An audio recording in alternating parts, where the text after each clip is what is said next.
Coucou mes petites stars, j'espère que vous allez bien. Si vous êtes ici aujourd'hui, c'est certainement parce que vous avez un SOPK et que la question de la fertilité vous traverse certainement l'esprit.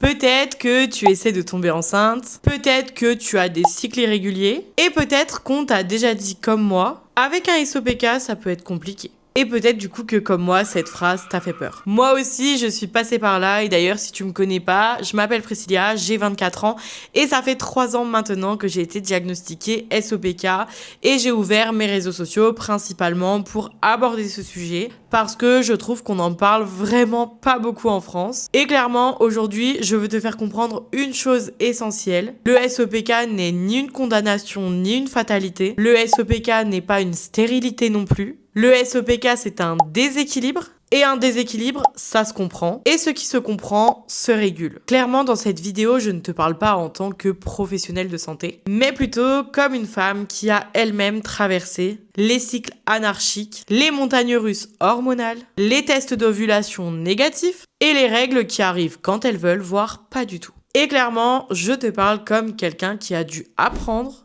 à comprendre son corps pour arrêter de le subir. Aujourd'hui, dans cette vidéo, on va aborder plusieurs points. Déjà, comprendre pourquoi le SOPK perturbe l'ovulation. Ensuite, pourquoi on peut avoir ces règles sans ovuler. Comment identifier ton profil de SOPK. Et surtout, comment restaurer une ovulation naturellement. Du coup, première partie, comprendre le SOPK en profondeur. Clairement, avant de vouloir réparer quelque chose, il faut comprendre ce qui se passe et où est-ce que ça dysfonctionne. Quand j'ai compris les mécanismes du SOPK, ça a complètement changé ma vision et ma perception de ce syndrome. Je suis passée de mon corps m'a complètement trahi à ok, je comprends enfin ce qu'il faut faire. Clairement, je t'explique vite fait le mécanisme hormonal de manière très simple. Le SOPK, il repose sur 4 grands déséquilibres. D'abord, l'excès d'androgènes. Les androgènes, ce sont les hormones qui sont dites masculines. On en a toutes. Mais avec le SOPK, on en a trop. Résultat, acné, chute de cheveux, pilosité, mais surtout blocage de l'ovulation. Pourquoi ? Parce que trop d'androgènes empêchent les follicules d'arriver à maturité. Ils restent bloqués, d'où le fameux aspect d'ovaire polykystique. Le deuxième pilier central, c'est la résistance à l'insuline. C'est le pilier majoritaire des SOPK. L'insuline, c'est l'hormone qui gère le sucre. En gros, quand on est résistante à l'insuline, le corps produit plus d'insuline que ce qu'il devrait produire. Et cette insuline en excès stimule les ovaires à produire plus d'androgènes, donc plus d'hormones masculines. Donc, plus d'insuline égale plus d'hormones masculines égale moins d'ovulation. Et quand j'ai compris ça, j'ai réalisé qu'en fait mon problème c'était pas mes ovaires, c'était mon métabolisme. Le troisième pilier du SOPK, c'est vraiment le trouble de l'ovulation. Pas d'ovulation régulière égale cycle long. Parfois 45 jours, parfois 50 jours, parfois 60 jours, parfois très très long. Je me souviens que mon plus gros cycle, ça a été 272 jours. Ce qui signifie que j'ai eu mes règles 2 fois dans une année. Et du coup, je faisais mes tests d'ovulation tous les jours. Rien, négatif, encore négatif. Et clairement, c'était épuisant mentalement. Et le dernier pilier du SOPK, c'est vraiment l'inflammation à bas grade. Le SOPK est souvent associé à une inflammation qui est souvent chronique et silencieuse. On n'est pas sur une inflammation aiguë du style une grippe où on voit tout de suite les symptômes. On est plutôt sur une inflammation constante qui perturbe la qualité ovocytaire et l'environnement hormonal général.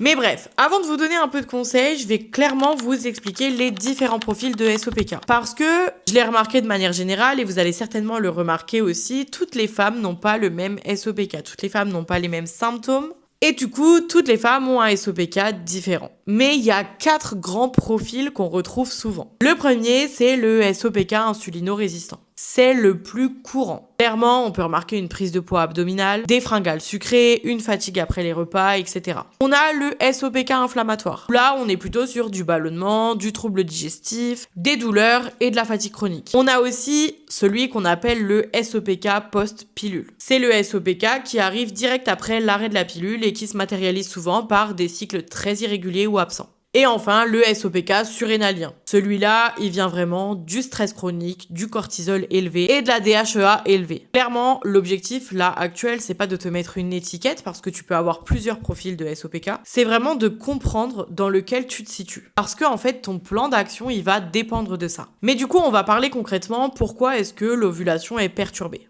Et surtout, pourquoi est-ce que c'est possible d'avoir des règles sans ovuler?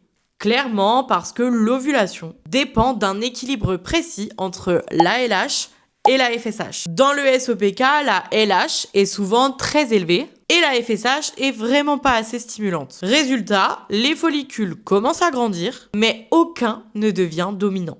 Ils restent bloqués. Donc tu peux avoir des cycles longs, une anovulation, des fausses ovulations et du spotting en continu ou à la période à laquelle tu devrais avoir tes règles sans apparition réelle de règles derrière. Et du coup, tu peux parfois avoir tes règles qui sont du coup déclenchées par le déséquilibre hormonal, mais sans vraie ovulation avant. Et clairement, le jour où j'ai compris qu'avoir ces règles ne voulait pas dire avoir ovulé, ça a changé complètement ma manière de suivre mes cycles. Je vais te donner les 4 piliers qui, selon moi, m'ont permis de retrouver une ovulation naturelle. C'est vraiment dans cette partie de la vidéo que tout va devenir concret. Je vais te partager ce qui a vraiment et réellement changé mes cycles, ma vie et mon dérèglement hormonal de manière générale. Déjà, le premier pilier à faire, c'est vraiment de stabiliser ta glycémie si tu es résistante à l'insuline. C'est la base. Clairement, avant mon petit déjeuner, c'était genre des gâteaux industriels, des crêpes avec du Nutella, du pain avec de la confiture et du beurre. À 11h, j'avais faim. À 16h, j'avais faim. Et pendant toute la journée, si j'avais 1, 2 ou 3 bonbons qui traînaient par là, je les prenais parce que mon envie de sucre, elle était vraiment présente. Aujourd'hui, j'ai complètement changé mon alimentation et mon hygiène de vie. Et du coup, déjà, au petit déjeuner, je vais manger du salé plutôt que du sucré. Par exemple, je vais manger 2 œufs le matin, un avocat, ou alors du pain complet, ou alors des fruits rouges. Résultat, j'ai beaucoup plus d'énergie sur la journée.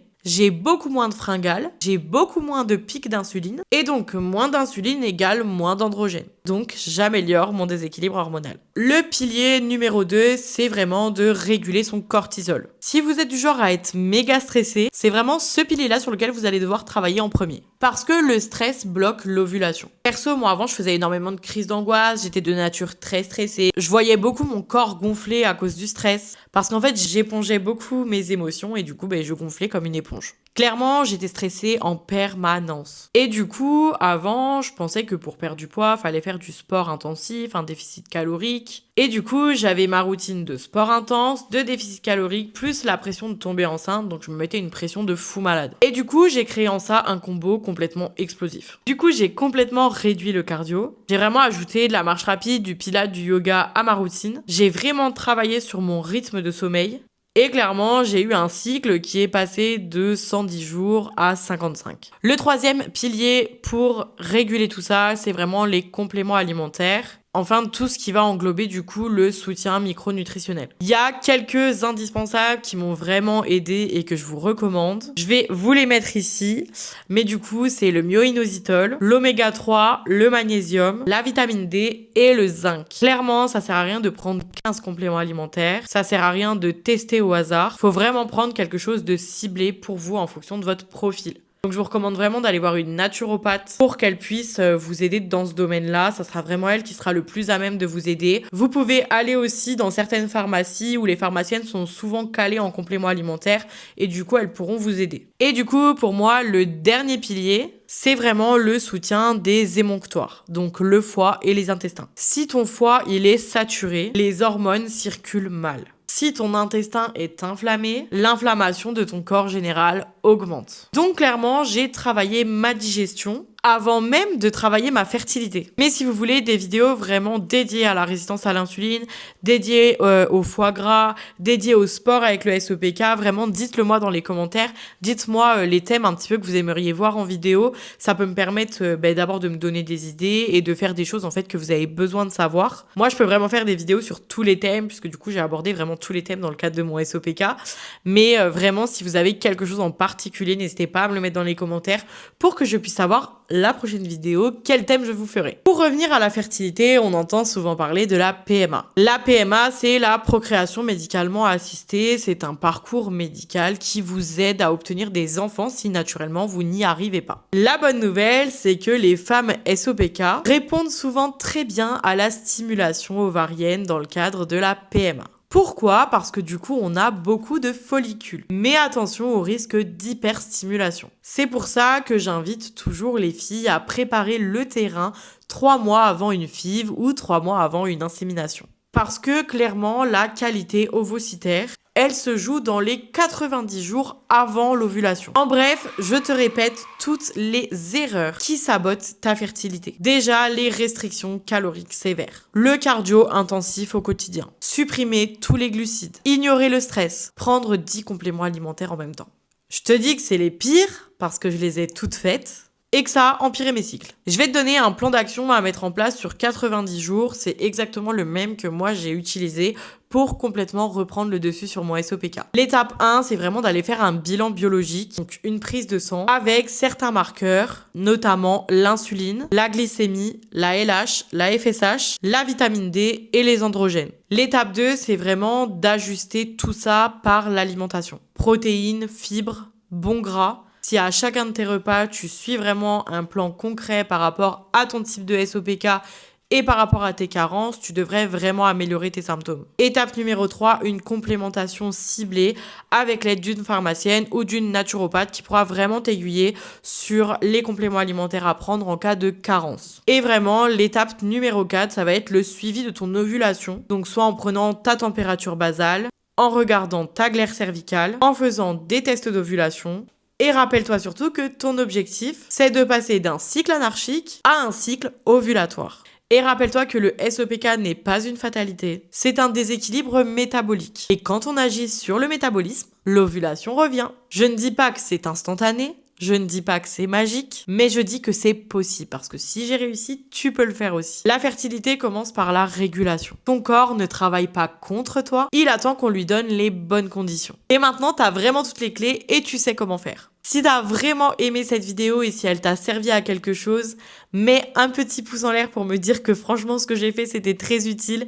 Tu peux aussi me commenter des idées de thèmes que t'aimerais voir ou des idées de vidéos. Même en dehors du SOPK, je suis vraiment ouverte à tout. Et n'hésite pas à me rejoindre sur mes autres réseaux sociaux parce que je parle vraiment du SOPK partout sur toutes les plateformes parce que c'est vraiment quelque chose qui aujourd'hui mérite d'être entendu. Donc voilà, je te souhaite un bon dimanche et je te fais des bisous.